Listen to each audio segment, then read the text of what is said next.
agree with Alan Greenspan. We ought to just eliminate the debt ceiling. Oh, absolutely. We do.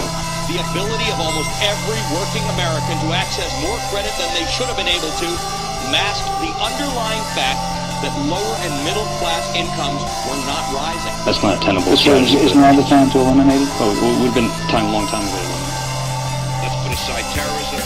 Let's talk only about our own homegrown animals that are patrolling America right now. So it goes down to the simplest thing. Be prepared, be vigilant.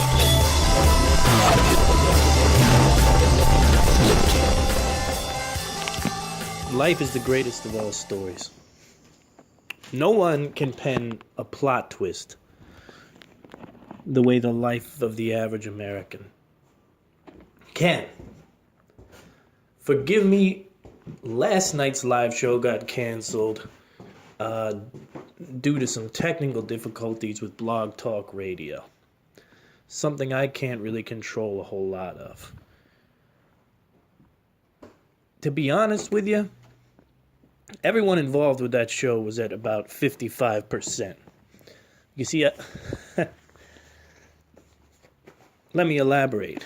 But I don't want to elaborate too much because there's a show. We're going to do the show again. We're going to do it next Wednesday. We're going to do it live. We're going to do it at prepperbroadcasting.com.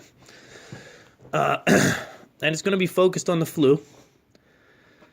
Now, I'm not sure if what I have is the flu, but I know I woke up Tuesday and I felt like death. I mean, just god-awful. Fever that wouldn't let up. You know, I was on the couch most of the... I think I slept probably 7-8 hours that day, during the day. And it sort of ran into a bunch of plans that I had for the weekend, and, you know. But one of the most funny things to me was the fact that I was doing a show on Wednesday about the flu. No, I'm not sure I even got the flu. I've got some kind of thing still. I'm sure you can hear it in my voice, some kind of situation. I don't know what it is exactly. I know that finally it's coming to an end. I know that I hadn't put a podcast out in quite some time, so I decided I've got to get on it. I've got a quiet night. The wife and the kids have been fending for themselves. They've been sort of going at this thing all by themselves. You don't realize what a driving force you are until you're bedridden for a couple days. So they're out in the cruel, cold world by their lonesome. And I'm in the house because as I get older, I realize that my health is extremely important to me. And I'm not pushing myself only to fight off a sickness for 5 more days. You know, it's one of those things. What most people are saying about the flu this year, and this is actually news from Lady Liberty herself, my wife told me this. She said that rest is the big difference maker in this year's flu. Rest is the big difference maker. It's this idea that don't try to push through it. Don't try to be a tough guy. And just lay down and get your rest. Take it easy. So I'm at home pacing the house. Getting better. You know, I just laid in bed for another hour after they left. A little scrolling through the phone, a little in and out of sleep. I think the fever's gone. I had a swim class to go to tonight with my youngest son, but I just didn't feel like going around other people's children. You know, one of the things that used to drive me insane when I was in the working world was when people would come to work sick. They would tough it out and they would come to work sick because in their crazy minds they believed that the place just couldn't survive without them for one day. And that used to drive me out of my mind. Because then I would get sick. And then I would take it home to my family and you know how that story goes. So I thought we'd do a show.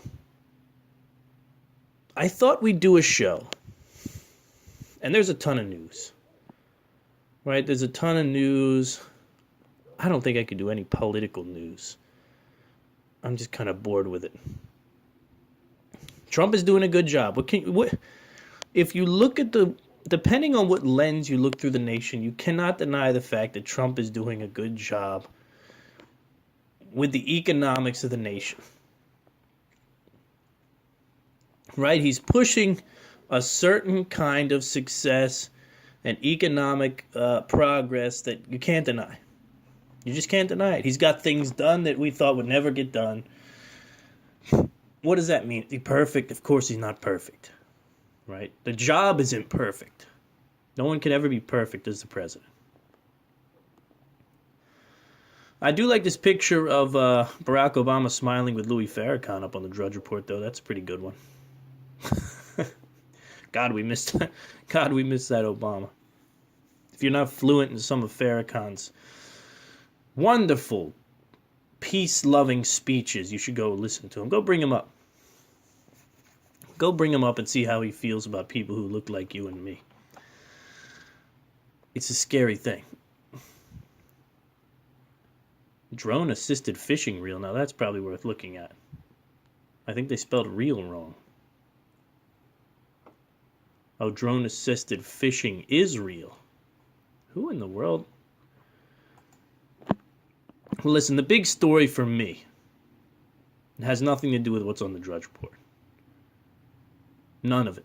None of this is hitting me as hard as one core issue.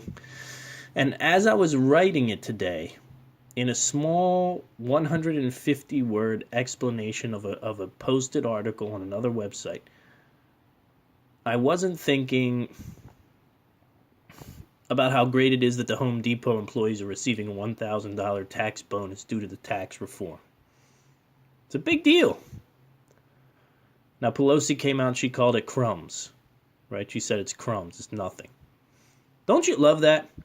Don't you love when a rich bureaucrat tells you that $1,000 is crumbs and it's nothing? Nancy, it's $1,000 more than those people had yesterday. And while that may not do much for you, that's a big deal for people. She calls it crumbs. Because you see, some people can't see past the party line. Some people can't see past the party line no matter what it is. No matter what it is.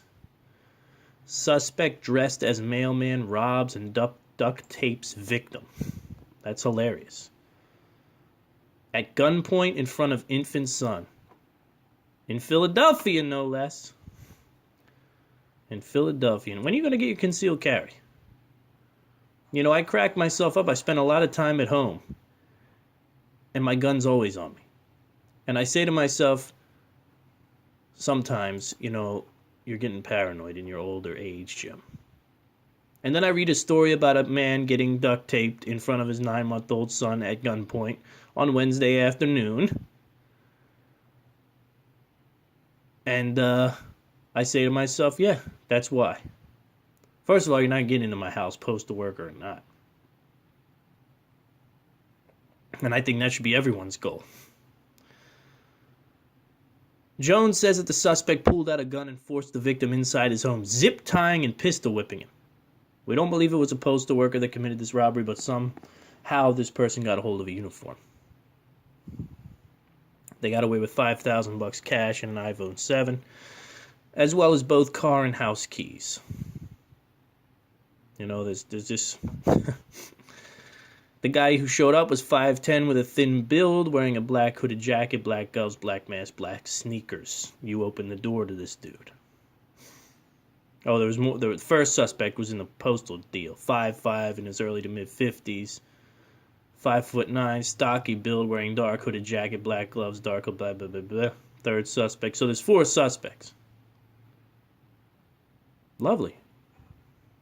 Lovely story, really. You got to go to Drudge to find it. There's nobody going to tell you about it. There's nobody going to tell you about it, and that's what I want to talk about today. Is what I don't want to expend too much energy, but in the think about the bullshit that you've watched today on TV. Think about the bullshit that you've listened to on the radio today. Think about the nonsense that you've had to endure through media and television and telephone and radio. Think about this stuff. This is what's really pissing me off lately, is the fact that nobody, and I mean nobody, has the Americans' best interest in mind when it comes to emergency preparedness. No one. And this has come over me slowly. Slowly over time, as I peel back the onions of this thing, now that I'm a year and some in business, in the business of emergency preparedness in more ways than one now. I'm in the business of looking at stories on a daily basis and reading them. I'm in the business of writing stories and making news. And one constant, I've logged story after story after story about disasters, about natural disasters, cataclysms, robberies just like the ones we talked about today. There's not one government official, DHS, FEMA, nothing, who comes on our television set. There's not one superstar, not one magician of the entertainment business who gets on the television to tell us anything that'll help us out. If it doesn't fall under the excuse of climate change and stealing away your right to live the way you want to live, then you don't hear about it. What am I talking about? Well, let me give you two quick examples. There's a flu epidemic that is murdering people. It's probably in my system right now. I don't know. Thankfully no one else in the house is sick yet. Maybe I didn't get it. It's irrelevant to what I'm saying. There's a flu virus ripping through the nation as we speak. I'm going to be candid with you. I'm talking to my wife at the dinner table the other night, and I say to myself and to her,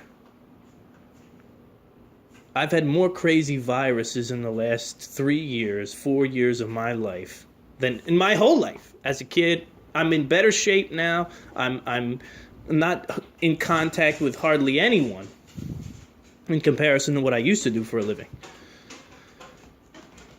And these viruses that just get into your system, I go to doctors, the doctors looked at me, you go to the doctor, and this is what the doctor tells you. You got some kind of virus, your white blood cell counts a little, You got some kind of virus, you just gotta let it run its course. I can give you an antibiotic, but that'll just help you from catching an infection, bacterial infection. We don't know what it is. How many of these cases, how many of these quote-unquote flu viruses and flu strains are products of the United States of America? And how many have been imported? That's my question. That's a question I had to my wife. How many diseases do we bring in per year? How many viruses, quote-unquote, do we bring in per year? With our bleeding hearts, with our dreamers, with our Middle East refugees. How many? How many of these viruses? How many times do you get to roll the dice with the lives of Americans who are born here and who love this nation and who want to do good by this nation? How often do we have to roll the dice with our lives because other people make other decisions that we never get to vote on? But here they are coming across the border. Here they are coming in as refugees. Oh, we're going to take another 500,000 from across the world. Here's what I can tell you. And anybody who's been in the military can tell you this. What happens when you go in the military and you go overseas? Oh, you get a host of shots. Oh, you get a host of shots to make you, prepared to deal with the filth and prepared to deal with the various viruses and bacteria that exist half a world away. Now tell me what happens when you let illegal immigration run wild and those same people come traipsing in from halfway across the world undocumented, unvetted. Well, you know, it's like the Indians all over again. It's like the Native Americans all over again. Only it's 2018, so we have modern medicine. We're not all going to die. But some people are going to die. Over 100 people have died already. 85 children have died, if not more by now. I didn't get to make that decision. I didn't get to decide whether or not those kids should have died. That's one example. The other example is the fact that the Earth's rotation is slowing down. And according to scientists, this is and I've talked about this on the show. Just humor me for a minute.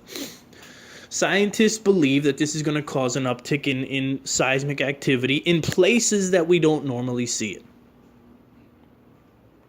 Have you heard anything about any of this from anyone on television that is important? You've heard nothing from anyone. Donald Trump has not stood up and told you that there could be earthquakes, there could be tsunamis rushing into the Alaskan coast, there could... God, where's the voice for preparedness in this world? Where is it? If I have to walk around and pretend that Leonardo DiCaprio knows all there is to know about climate science, and I should take his word 100% on everything, and watch him fly away on his Gulfstream or in his yacht, and I should take him at his word, the world is warming up, we have to pay attention. This is a stupid message to begin with because it doesn't help anybody. If we don't stop with carbon, then the world's going to be underwater. Okay. Here's the better question. What in the fuck do I do if the world's underwater? That's the question. Right? That's the actual solution. Because most people who listen to this talk about climate change, global warming, whatever you want to call it. And I'm not dispelling it.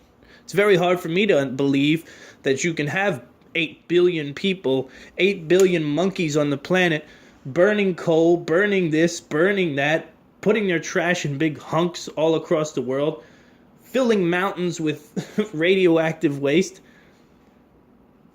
and not have an issue. Right? Be silly. But why scare people to death with it and not give them any answers? In other words, you're drilling holes in Oklahoma like crazy for fracking. Well, okay, now there's earthquakes in Oklahoma all the time. How come there's not somebody weekly, somebody influential, somebody who matters in Oklahoma talking about earthquake safety? Why are we as a nation not being prompted right now? Not even right now, months ago. As soon as scientists said, oh, you know what, looks like the Earth's slowing down.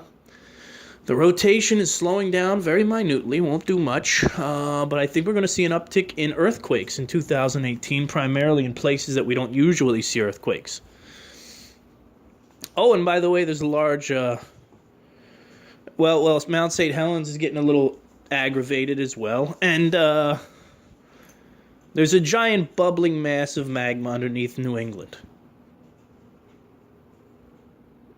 Why don't we tell the president?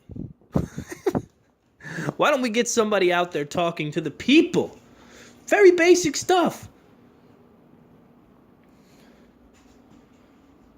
Do you even know the process in earthquake preparation? You probably have no idea.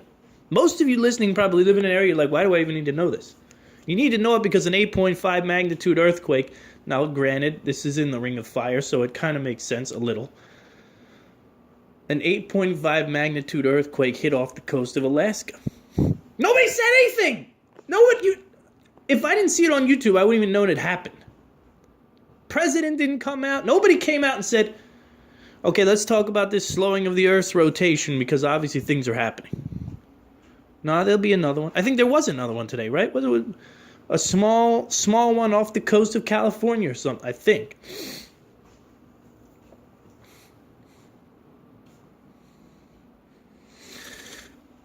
Drop cover and hold on.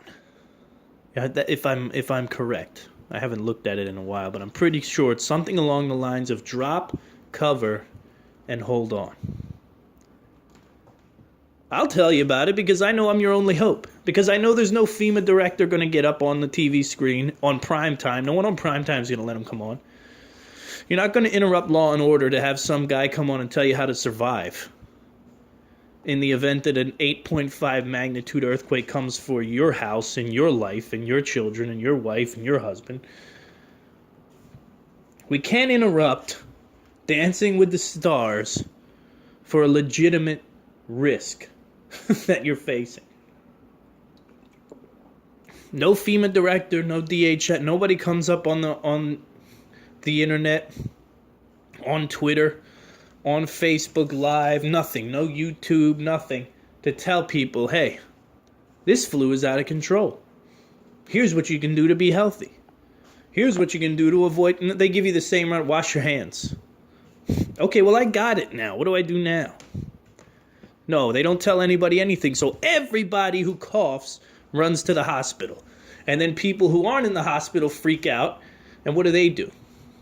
Well, they do exactly what I was thinking about yesterday. I've been reading for the past 2-3 weeks. What have I been reading? The hospitals are overwhelmed. The hospitals are filled. The flu cases are blah, blah, blah.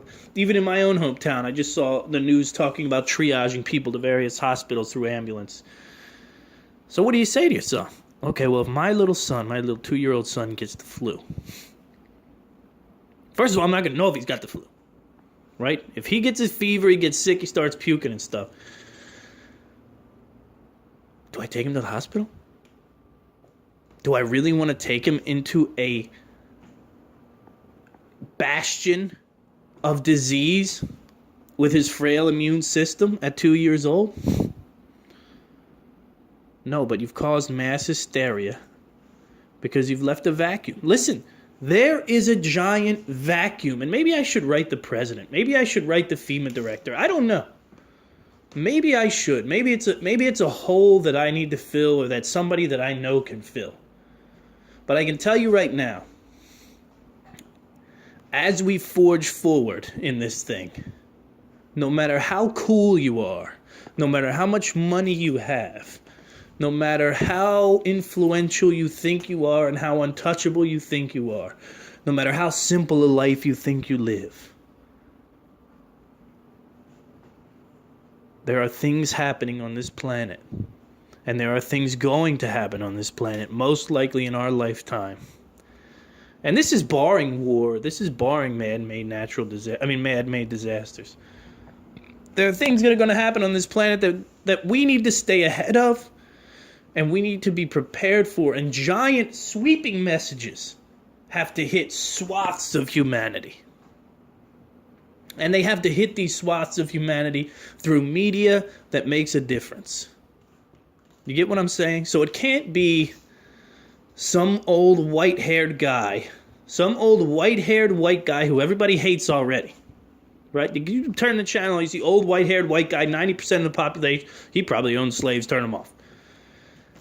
That's a joke. You have to get more creative. Right? It has to come in media that people respect and ingest and appreciate. And there are brilliant artists and there are brilliant media creators out there who would do just that. Right? They create an 8-part series. They create a Netflix series. Whatever it is. You give me a week, and I could put together something that riveting, that would have every person in this nation at least paying some bit of attention to this new feed of media that would explain to them, you're at risk. Here's how to get out of risk. How to build a basic survival kit for you and your family. How to deal with basic hurricane preparedness. We're moving into 2018. Increased seismic activity. What to do in the event of an earthquake. What are the basic steps to take? How about surviving a mass shooting? How about the basics of survival when it comes to a mass shooting? There's nothing.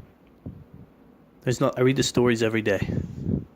There's nothing. Nobody is looking out for you. Nobody is looking out for me. Do you understand that? That's why prepping won't go away. That's why preppers won't go away. That's why survivalists won't go away. Because every day you wake up and you think to yourself, oh, one of these terrible things could happen. I got to be ready. And subconsciously you realize that the whole reason you're so worried is because there's no one else who's worried. And that vacuum is enough to drive you crazy. That vacuum is enough to drive you totally crazy. The fact that I've got to hear about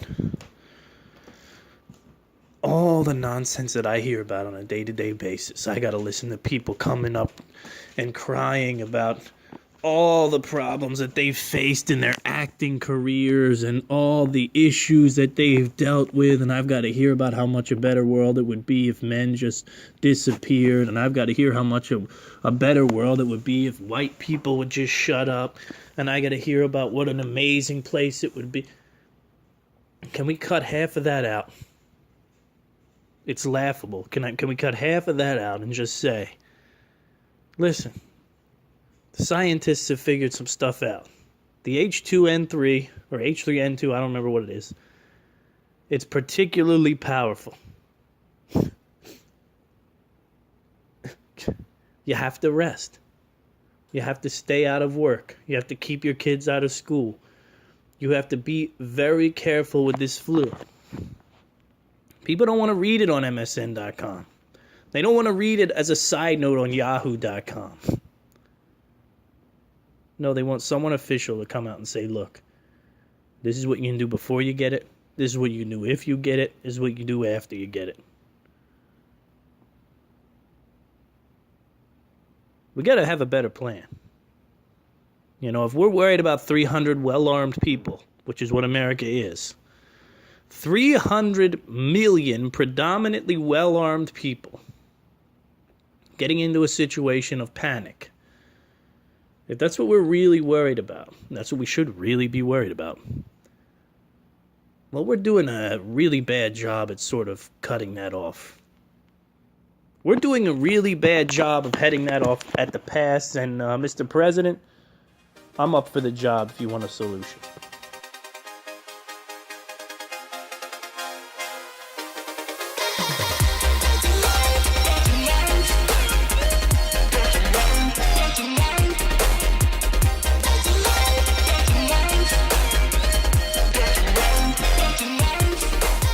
I just knocked the first segment of the show out of the ballpark. Gone. Whoever gets that ball, bring it back. I'll sign it for you. That one's going to go down in history. But I want to tone it down a bit and talk about something else. Switch gears on you, as I do. Flip gears, as I have been known to do. I'm walking around in a dark house. I don't feel great, right? My wife needs me. I'm going to be honest. I'm not going to go into detail, but it's not in me right now. I don't like me at 80%. I'm really unhappy with me at 85%. And I want to talk to you about something. And I want to see if it's something that affects you guys too. When I get sick and I get helpless, and I'm less of the man that I usually am, I get real depressed. I mean, it's a real illogical depression. It makes no sense to me. It doesn't. When I speak it out loud, it becomes something that's laughable, really. You know, I've talked to my wife about it. But when I get sick and I'm stuck, you know, and I'm stuck on the couch and helpless, in a way, I start to feel like everything's falling apart. I don't know if you get like this, but I literally feel like it's all fall. I haven't done a show in this long. I've got clients who need this turned in. All these things. I haven't been to the gym. Body's falling apart. I suffer a serious type of like sick depression. And I don't deal with depression hardly ever. But I can tell you that occasionally it happens. Occasionally, when I get sick like this, I run into this crazy, weird depression. It's like a sickness depression. And it was tough this go around. I'm not going to lie. It just pulls in all these insecurities. It's a wild thing. It's a wild thing. And it brings, the reason I bring it up is because I think it's the state of a lot of people when they're not sick. I know that there are lots of people. There are lots of people who are dealing with this type of depression. Mine comes on when I'm sick. I don't get depressed. I'm a glass half full guy all the time. Primarily because I learned at a very young age, and this is one of the great tricks of life, if you want to hear it. And I know what you guys say. I know you older folks out there. I can hear you snicker a bit because you know I'm 31. Age, right? Aaliyah said age ain't nothing but a number. Age ain't nothing but a number. And in my life, that has been one of the most true statements. So you could take me as a 32-year-old or a 30, well, I'm essentially 32 now. You could take me as a 32-year-old, or you could take me as a person who enjoys life and who watches life very closely. You can take my advice or not. But one of the ways and one of the reasons I'm always optimistic and one of the ways I've always battled depression is that life hasn't always been what it is today. You know, what my life is today is a dream. I mean, it really is a dream. It's an absolute dream. There's no getting around it. You might call it a modest dream. But to me, to a kid who grew up on the streets of Marcus, Pennsylvania, and watched his father paint his whole life for pennies. Yeah, what I do, how I make a living, the life I have, the home I have, it's all a dream to me. The wife I have, the children I have, 2 healthy boys. It's all a dream. To a kid who grew up reading fiction and grew up in movies. To a young man who understands, because of where I grew up and because of how I grew up, I always understood how bad it could be. I seen it. I watched it. I watched people's parents overdose and die. I've talked to them. I've seen them. You know what I mean? The kids born, stillborn, children. You know, the whole thing. And I've made it this far in my life. And I have all the gifts a man could ever want. That's all there is to it.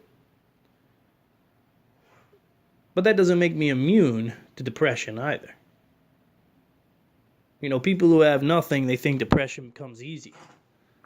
It comes easy to them. I got nothing. I'm never going to be nothing. I never am nothing. I never was nothing. I always was nothing. And I'll always be nothing. Just like my daddy told me. Right? I know those types too. Those types who swear up and down that they're the only ones who feel pain. Well, I'm going to tell you something right now. One of the most frustrating things and one of the most depressing states a person can be in is when they have everything and they're still upset. You know? I mean, it happens. It happens to me. It happens to everyone. So in other words, you've worked hard and you've created this amazing life and you're sitting in the middle of it every day and then you have a bad day in that amazing life.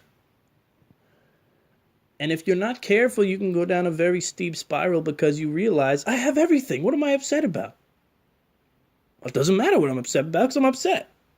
I can't just turn it off. But what a fool I am to be upset when I have everything.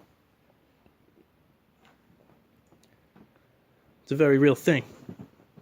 But one of the great tips of life, let's get back to it, I learned from my parents, who, however their luck happened. right? Based on many situations in their life, however those things went down. They faced a lot of adversity all through their life, both of them. You know, it wasn't always the world's fault. You know, they're humans just like us. Sometimes they made bad decisions that they had to live with for years and years. But what my parents learned how to do, and they learned how to do it as a couple, and we learned how to do it as a family, and it's carried on, and now me and my wife do it as well, is they've turned misfortune into comedy. I mean, it sounds insane, and I'm sure you know people that do it too, but my parents are the best at it. They're the absolute best at it. They have mastered the art of turning misfortune into stomach-aching comedy. To where my father can have a bad day and a bad experience, and why it might eat him up for that day or for that moment. When he tells me the story, or when I hear the story from my mother, whatever it is, it's so expected and it's so comedic because they've learned how to laugh off these life situations. And that's your choice. That's your choice. Either you can laugh off the pain and the suffering that is life, right? Because a lot of life is that. A lot of life is I gotta be there in 5 minutes, and there's a car wreck in front of me, and you know what I mean? A lot of life is that. And you could go two ways. You can go deep depressive, nothing ever works for me, life is horrible. I know those people. Those people are the worst. Or you can play it like Mom and Pop Liberty. And Mom and Pop Liberty have always laughed off the worst.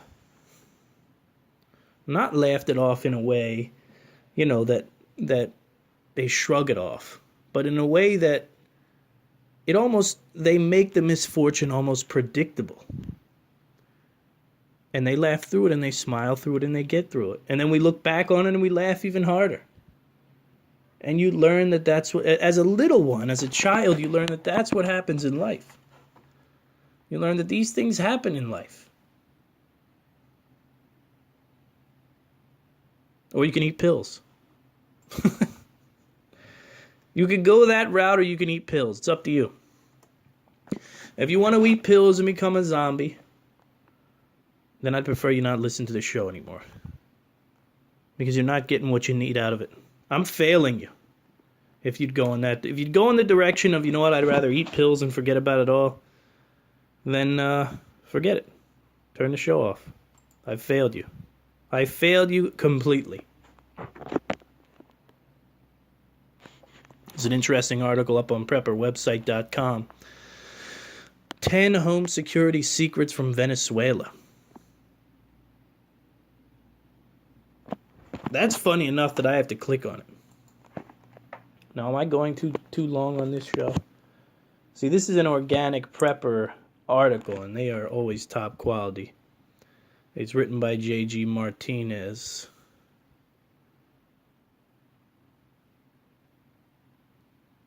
Okay, it's not a bad article. Check it out. Go to theorganicprepper.com. Secure your yard. Don't drive a flashy car. Hide your valuables. Be ready to fortify entrances. Be prepared to fire. Oh, be prepared for fire. I'm sorry. Interesting. Create a safe room. What an ugly thing, that Venezuela. What an ugly situation. I don't know where I want to go, guys. I think I might be through. I might be through. There's more to be said tonight, but to be honest with you, I'm rather tired. I've got a little more time before the family returns. I'm not sure what I want to do with it. I've got a million projects to finish, to work on, to start. Of the writing of many books, there is no end. That's all I have to say. Back when that was written, the only thing that you could create was books, and now the playing field has gotten much broader, and it still holds so true. There's never enough time. And on top of all that, then you have to have time for yourself to remember who you are, to remember that you're not just a factory line, right? You're not just an assembly line out to make products and services for people. But you're an actual person. Oh God, I'm an actual person. I like to do things. I forgot I actually like things. Life is the most tricky of all games. Life is the most tricky of all games. It's the most interesting of all stories. It's the most beautiful of all artwork. I mean, no matter where you are right now in life, you wouldn't surprise me, first of all. Trust me. What I've seen in my life, you wouldn't surprise me. You might think that you could throw a curveball at me and tell me, whatever your work status is, whatever your children's situation is, you're not going to throw a curveball at me. I've seen most everything. I still get surprised at it, though. But anyhow, no matter where you are in this life, you have to admit to yourself, and a lot of people are unwilling to admit it, because the woe is me thing is so valuable. And it feels so good, and it gives you so many excuses to do worse and worse and worse. But no matter where you are in this life, you have to realize that you're in this life. You have to celebrate. What did Maynard James Keenan, the lead singer of Tool, he put it as eloquently as possible. You have to celebrate this chance to be alive and breathing. That's it. You could have been anything. But if you were born in America, no matter how bad you got it, you've got the opportunity to get it better. I don't care what color you are. I don't care what you have between your legs. You have the opportunity to make it better. And you need to celebrate this chance to be alive and breathing. That's all. Whether you're sprawled out on a king-size bed with high-quality Egyptian cotton sheets, or whether you're laying on a mattress in a floor in a studio, or even if you're hearing this through a window and you're sleeping outside the window in the cold. If you learn to look at life that way and celebrate this chance to be alive and breathing, you won't have regrets. You'll at least start forging towards a better life. But I'm not here to uplift you. I'm here to tell you there's nobody looking out for you. There's nobody speaking the language of preparedness in this nation, and that's my biggest message today. And I may approach some people, and they may laugh my emails off.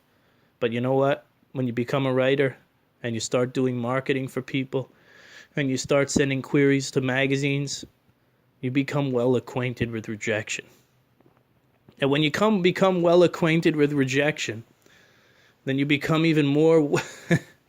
How would you even say this? When you become well acquainted with rejection, you become even more well acquainted with persistence. And I was a persistent devil before. I'll see you guys Wednesday live.